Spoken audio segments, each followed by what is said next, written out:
Hello everyone, स्वागत है आप सभी का उत्कर्ष के इस ऑनलाइन प्लेटफॉर्म पर। एंड आई होप आप सभी लोग अपने घर पर हैं, स्वस्थ हैं, मस्त हैं और हमारे साथ जुड़े हुए हैं। जी हाँ, आज मैं लेकर आया हूँ मंकी पॉक्स के बारे में एक इम्पॉर्टेंट अपडेट। जी हाँ, जैसा कि आप लोगों को पता है कि मंकी पॉक्स जो कि मंकी पॉक्स वायरस से फैल रहा है और हाल ही के दिनों में जो WHO है, वर्ल्ड हेल्थ ऑर्गेनाइजेशन है, उन्होंने इसे ग्लोबल पब्लिक हेल्थ इमरजेंसी घोषित कर दिया है। जी हाँ, ये एक बहुत बड़ा पेंडेमिक बन के उभर रहा है, ऐसा WHO कह रहा है। और हालांकि भारत में इसका अभी तक एक भी सर्टिफाइड केस, अगर मैं कहूँ वेरीफाइड केस कहूँ, रजिस्टर नहीं हुआ है, बट स्टिल इसे लेकर जो हमारी सेंट्रल गवर्नमेंट है, साथ में हमारे जितने भी मेडिकल जो हॉस्पिटल से रिलेटेड जितने भी हमारी मेडिकल ऑफिसर्स वगैरह हो गए, डिपार्टमेंट्स हो गए, वो सारे बहुत ज़्यादा कंसर्न हैं। और इसी को ध्यान में रखते हुए, मंकी पॉक्स को ध्यान में रखते हुए एम्स ने अभी कुछ गाइडलाइंस जारी की है। अब वो गाइडलाइंस क्या हैं और किन बातों का ध्यान हमें रखना चाहिए और साथ साथ में एम्स ने किन बातों को ध्यान रखने को कहा है, इन सभी बारे में आपको आज मैं बताने जा रहा हूँ। सबसे पहले मंकी पॉक्स है क्या, तो हम सबको पता है कि मंकी पॉक्स जो है, जैसा कि नाम से ही समझ आ रहा है, यानी बंदरों में फैलने वाला ये रोग था। पहले ऐसा था कि ये जो रोग था वो जानवरों से इंसानों में फैलता था, लेकिन जैसे जैसे इसके वेरिएंट आते जा रहे हैं और रीसेंट जो वेरिएंट आ रहा है मंकी पॉक्स का, उस वेरिएंट में, उस वायरस के वेरिएंट ने ऐसा रूप ले लिया है कि जिसमें वो इंसानों से इंसानों में फैल रहा है। मतलब पहले ये था कि ये जो वायरस था वो एक इन्फेक्टेड एनिमल से ह्यूमंस में ट्रांसमिट होता था, बट राइट नाउ कंडीशन ये हो चुकी है कि अगर एक पर्सन मंकी पॉक्स से इन्फेक्टेड है तो उसका सराउंडिंग पर्सन जो भी हैं उनमें ये डिजीज स्प्रेड हो सकती है। इस वजह से इसे उन्होंने पब्लिक हेल्थ एक तरीके से इमरजेंसी डिक्लेयर कर दिया है। अब मंकी पॉक्स से रिलेटेड एम्स ने क्या गाइडलाइन जारी की है भारत में? The all India institute of medical science has issued comprehensive guidelines for mpox treatment.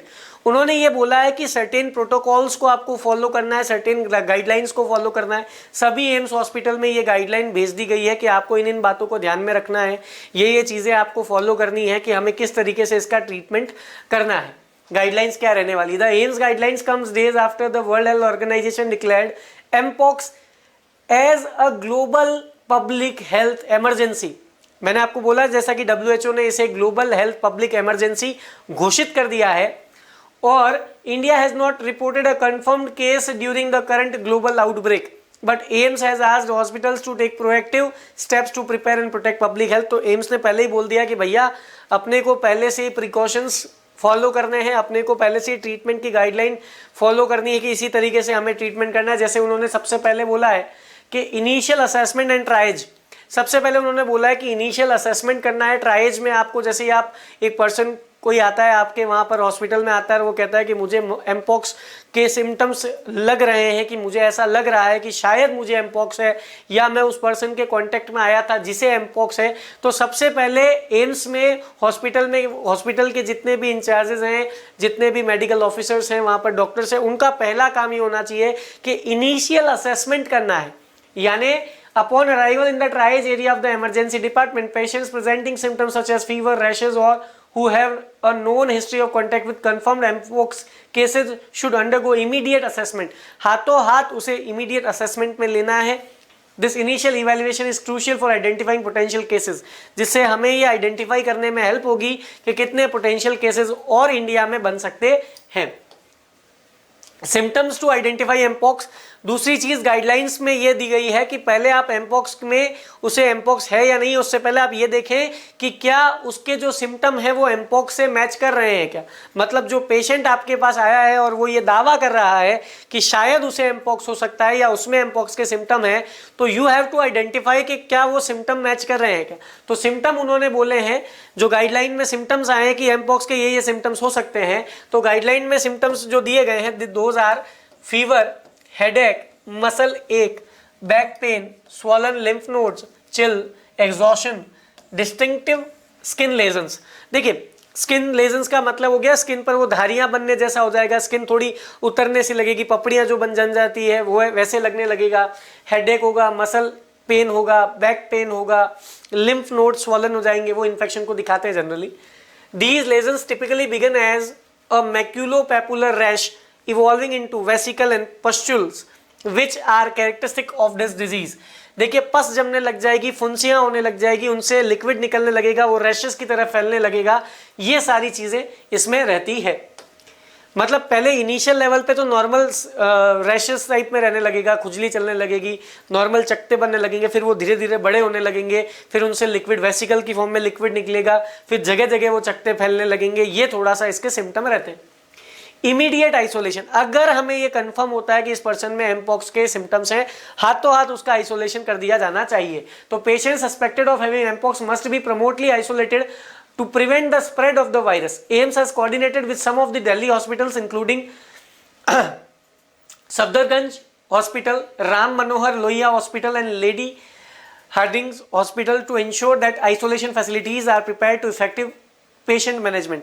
देखिए इसमें यह बोला गया है कि एम्स के हॉस्पिटल्स में तो ये गाइडलाइन गई है, साथ साथ में एम्स ने क्या किया है कि जो दिल्ली के बड़े बड़े हॉस्पिटल्स हैं उनके साथ भी ये वेल कोऑर्डिनेशन सेट किया है कि भैया अगर ये चीज़ें रहती है तो इमीडिएट आइसोलेशन आप कीजिए उसका, उसके लिए आइसोलेशन बेड आपके पास में तैयार रहे। आइसोलेशन करने के लिए जो जो चीज़ें रिक्वायर्ड होती है वो आप पहले से प्रिपेयर करके रखें। हालांकि सारे प्राइवेट हॉस्पिटल्स के साथ में ये अभी बात नहीं की गई है, पर बड़े जितने भी हॉस्पिटल्स हैं उनके साथ में ये बात कर ली गई है। इसके अलावा integrated mpox surveillance as a part of the protocols, AIIMS said any suspected case should be reported to the Integrated Disease Surveillance Program IDSP. The designated contact number for this notification is 8745011784। यानी इस number पर early notification दी जा सके integrated disease surveillance programme, ताकि अगर ऐसा कोई case report होता है, किसी को लगता है, तो इस नंबर पे जाकर वो जानकारी दे सकता है। Ambulance facility, AIIMS said suspected mpox patients should be referred to Safdarjung hospital for advance evaluation and treatment. देखिए उन्होंने बोला है कि ऐसे केस में उनके ट्रीटमेंट के लिए हॉस्पिटल्स में रेफर किया जाए। AIIMS has designated a specific ambulance for the safe transfer of these patients. देखिए हालांकि ये डिजीज कम्युनिकेबल है, ये कम्युनिकेट कर सकता है, तो ऐसे में सेपरेट एम्बुलेंस की रिक्वायरमेंट होती है, क्योंकि एक जनरल एम्बुलेंस मान लीजिए कि जो कि एक एमपॉक्स वाले पेशेंट को लेके गई है, वही किसी नॉर्मल पेशेंट को ट्रीटमेंट के लिए ले जा रही है, तो ऐसे केस में ये डिजीज ज़्यादा फैलने की संभावना रहेगी।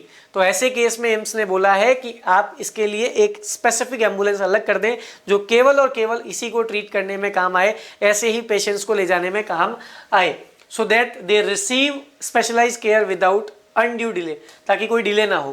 पीपीई फॉर मेडिकोज, ऐसा कि आपको पता है कि जब कम्युनिकेबल डिजीज था, जैसा कि कोविड जब आया था, तो पीपीई किट डॉक्टर्स के लिए लाए गए थे, क्योंकि doctors nurses were the front line workers, जो कि सभी पेशेंट्स का ध्यान रख रहे थे, सबको ट्रीट करने में काम आ रहे थे। मतलब कहने का मतलब है जिन्होंने अपना सब कुछ 100% अपना दिया, तो उन्हें बचाने के लिए पीपीई किट यूज़ करने को कहा गया कि आप पीपीई किट का यूज़ कीजिए, ताकि आप जब किसी पेशेंट का ट्रीटमेंट कर रहे हैं तो वो डिजीज़ आपको ना हो, उसकी संभावना बहुत कम हो, तो उसके लिए पीपीई किट लाया गया। तो यहाँ पर AIIMS has said that the medical staff engaged in mpox management should be use personal protective equipment, याद कीजिए PPE, when interacting with suspected cases. Comprehensive documentation of patient details is also mandated to facilitate the coordinated and effective response to the outbreak. पूरा उसका आपको data लेना है, history लेनी है, कहाँ गए थे, किससे मिले थे, क्या आप किसी ऐसे पर्सन से मिले जिसको एमपॉक्स सस्पेक्ट हुआ है, वगैरह वगैरह वगैरह। चलिए, तो ये सारी चीज़ें उन्होंने जो है अपनी गाइडलाइन में जारी की है। तो एम्स की तरफ से ये गाइडलाइन जारी की गई है कि मंकी पॉक्स को ध्यान में रखते हुए पहले से ही प्रिवेंटिव मेजर्स को फॉलो किया जाए, इन चीज़ों को ध्यान में रखा जाए। हॉस्पिटल्स के लिए गाइडलाइंस जारी की गई है, और इन्हीं गाइडलाइंस को हमें भी ध्यान रखना है कि ऐसी चीज़ों में अगर कोई भी अर्ली सिम्टम ऐसा हमें दिखाई देता है जिसमें हम ये सस्पेक्ट करते हैं कि यार हो सकता है कि एमपॉक्स हो, तो ऐसे में बेझिझक आप ज़रूर हॉस्पिटल जाएं, अपना चेकअप पहले करवाएं, because prevention is always better than cure. Thank you.